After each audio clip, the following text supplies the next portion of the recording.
logikisht si bëhet parakalimi, pastaj do. Mirë shtohet shpejtësia, Po. jepet sinjali. Mos më shiko mua, vetëm bëje, shtoj gazin, shtohet shpejtësia, bëje shtohet shpejtësinë. Jap sinjali.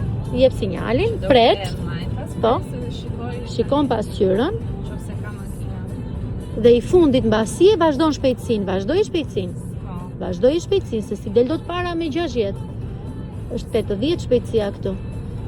Gjithmonë në varësi të situatës, se nuk është se thënë me që u nisëm ta kryejmë se s'bën, se ky s'po na lejon për shumë. Ose do bëjmë 2 korsi. Shtoj gazin.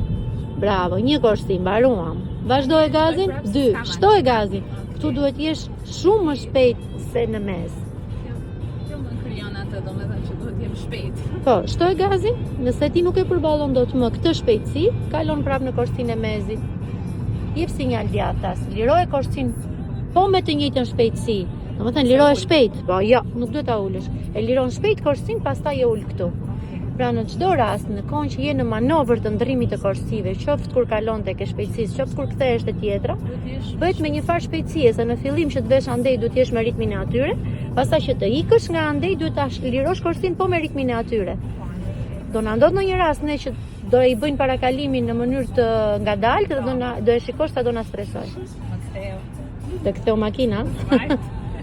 Smart.